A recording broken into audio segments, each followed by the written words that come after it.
Hi, I'm GUO CHENG GUANG, 12 years old, Primary 6, from YUMIN Primary School.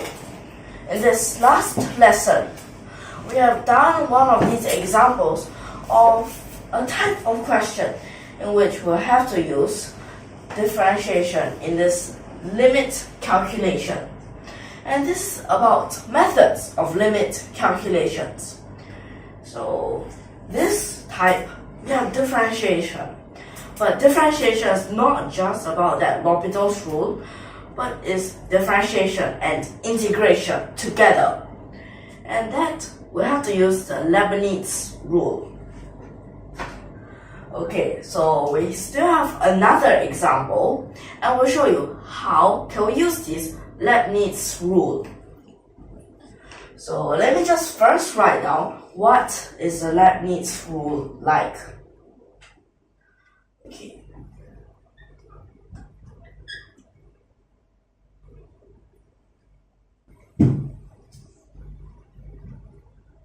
Now this Leibniz rule, it consists of differentiation, this d over dx, and integration.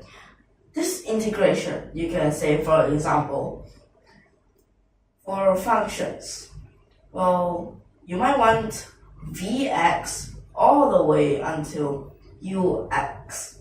And then here, as the integrand, is the Fx dx for the part at the back. And what you get from here is, so you first differentiate this, which you'll get U prime.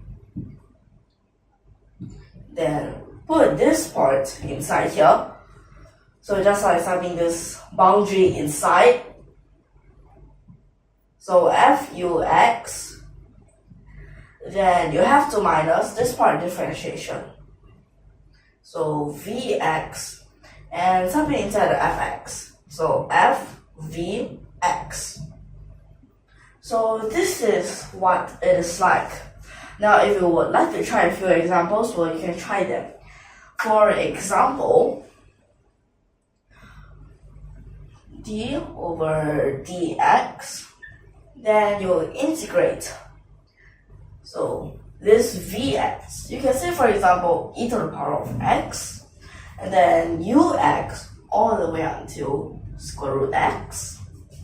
And then in this fx, you use ln x. Then like this. At first, we might want to try this integrand is integratable. So as to check that we can really use this. So let's try to first use the Leibniz rule. And if you would like to find out this full name, it is actually Leibniz rule for differentiation under the integral sign. So in this example, what it will become is, firstly, u prime. So you have to differentiate square root x, and that is half times x to the power of negative half. And then put that inside this ln x, so it becomes ln square root x, then minus, now v prime, so it's differentiating this e to the power of x, that is still e to the power of x. Then you have ln e to the power of x. Now what happens to a ln e to the power of x? A ln e to the power of x, for that, it would become x. Okay. So this is actually just becoming something like this. Now, what if we straight away integrate and then you differentiate instead of just straight away like differentiating it? So, or I'll just try this thing again.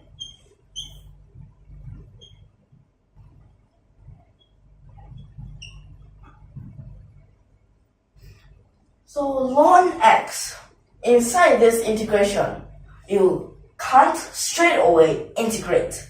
So what kind of method we have learned before? The method that we have learned before is to use integral by parts. So here dx. Then what would be the front? So x, this part, ln x, they will start from e to the power of x to square root x. Then minus, now these two change place, becomes integrate from e to the power of x, square root x, then x, d ln x. The front part, you can sum it in. So it will become square root x ln square root x, then minus e to the power of x sub in. Here is e to the power of x, then ln e to the power of x. Now ln and this e, they will just cancel out, becomes times x. Then you have to minus. Now ln x, you differentiate. Outside becomes 1 over x, so it becomes a 1.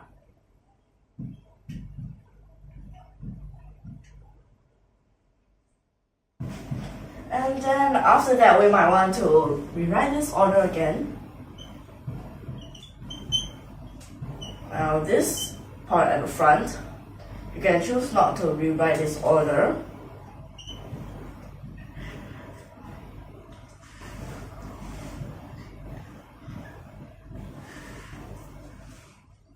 Now this part at the back is x. Start from e to the power of x all the way to square root x.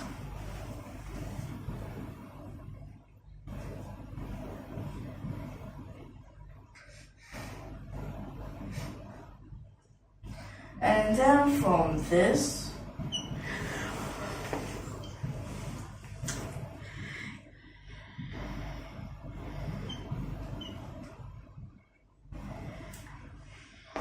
wait, I mean this is e to the power of x. And this part, I accidentally wrote me. It should be an x. Okay, let's try again. So this part is still the same. Okay, now it's to differentiate this part. So this front part, you will have to use, well, product rule. So first of all is this square root x. Now this square root x will become a half times x to the power of negative half.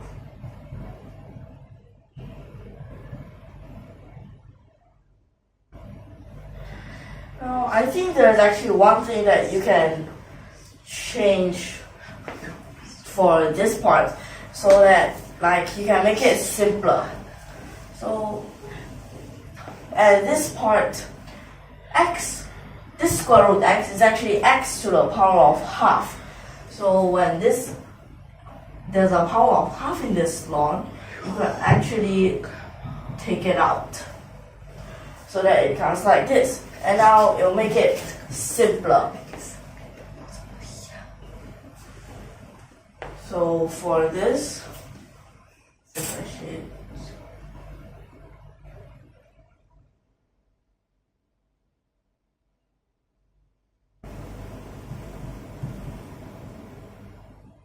Now in this part you could actually do the same if you want. Like that means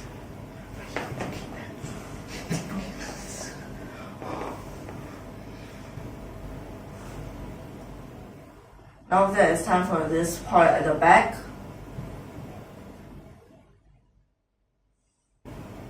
So this is a square root x over x. So you can also write it as this power form. And then for this e to the power of x, then I mean this is still minus x e to the power of x. Then minus at this part it becomes half x to the power of negative half, then plus e to the power of x. And therefore this front part's still the same. then this part and this cancel out. This and this cancel out. So it becomes like this. And now at this above part, let me just do a little bit of change. So then now, when you compare them, they're the same. So that means you can actually use this. Well, you can try a few more examples yourselves if you want. But this example has actually shown us that it's alright. And what's so special here? Now when we look at this, we'll realize this Leibniz rule is actually way shorter. Is it way simpler? Well, when you see here, if this integrand, it is integratable. That means you can integrate it. It will be simpler among these two methods. Well, you just have to differentiate these boundaries for the Leibniz rule. But for the other method, you have to whole thing integrate and the whole thing differentiate again. Well, what if the integrand is not integrate? It cannot be integrated. If this integrand cannot be integrated, then you won't have this other method. So it's still, the Leibniz rule is better. But just be careful. This right now that we have been saying is just a special form. Now, maybe in the next few times, we might say about the general form. This is just special form. So can we start our example for this time? Okay, so just take a quick look at this, and then let's start.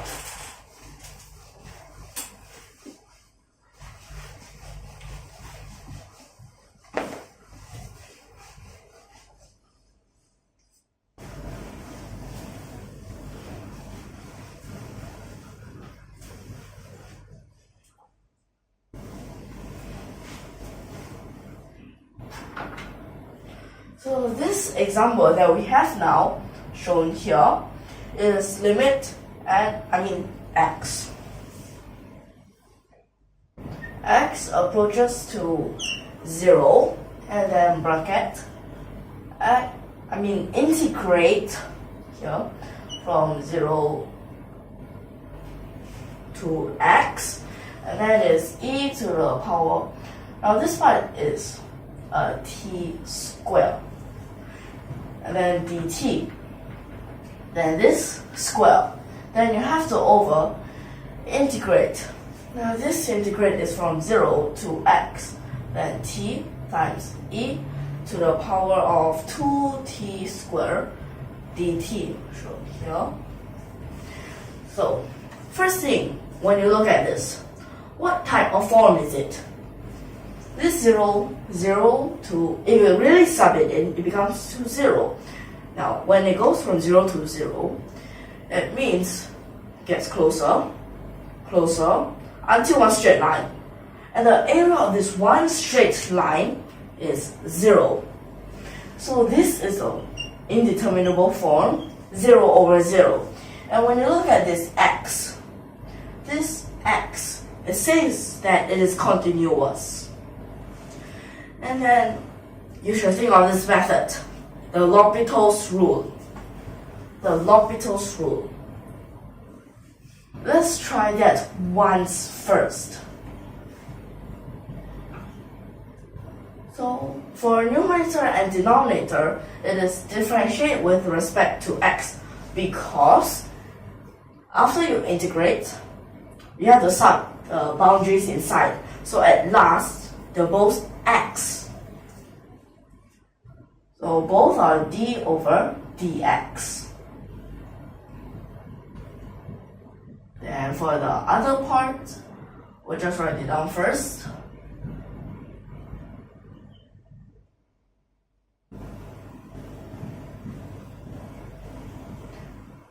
Okay, this is a t. Let's start this. Now when you see that this is a square, you first have to take this as, for example, a y, because you have to use the chain rule. So first of all is 2 of this integrate from 0 to x e to the power of t squared, then dt.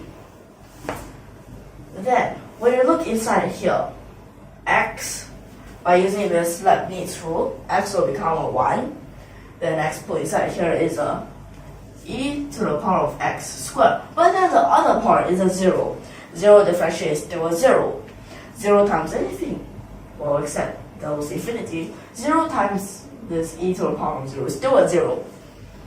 So no more other part. Now I wrote it like this, so that you won't be confused in case you think, if I put this at the back, you might think, what if that is inside the t? But I wrote it like this. So let's look at this denominator. This denominator is, so x differentiate is still 1. Then x put inside is x e to the power of 2x squared. Like this. Am I right? Okay. Next, minus this 0 differentiation is still a 0. Times is still a 0. So we don't have another part. But right now, we don't want to fall into the trick. As when you differentiate again on both sides, I mean on the numerator and denominator, you'll realize the numerator, we have to use product rule, which we don't want. Because if you use product rule, you have another of this. So we have to think of this method. For this, you'll realize we can simplify. We can simplify e to the power of x squared. So the numerator becomes 2 times integrate from 0 to x, then e to the power of t squared and dt. Then over x times e to the power of x squared. Right now, we can use L'Hopital's rule again. Wait, I missed out one thing. Limit. So for all of these, you need limit x approaches to 0. Limit x approaches to 0. So that you can be sure this is 0 over 0. Because at the numerator, it goes from 0 to 0. A line, still a 0. Then denominator, 0 times 1. So it's still a 0. And that's good news, because we can use our L'Hopital's rule. So here is 2 limit x approaches to 0. Then up here, d over still a dx, because at last you still have to sub in its boundaries.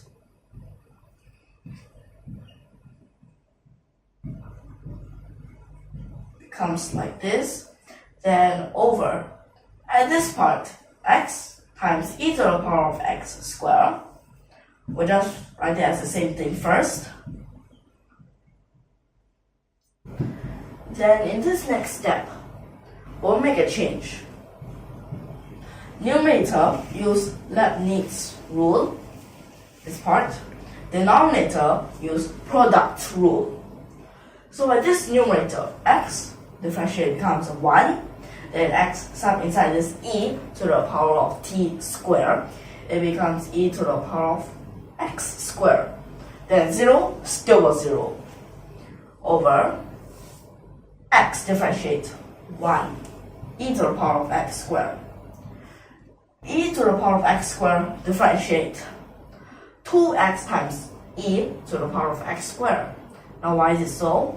Because e to the power of something still stays the same. Now you have to look at x squared, and x squared becomes 2x. So you have to plus 2x, but here you have one more x, so it's x squared.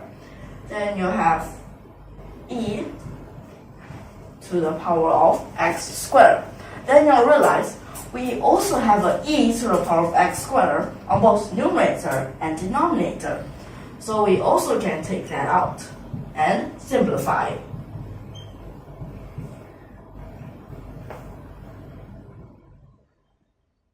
And then you have like this.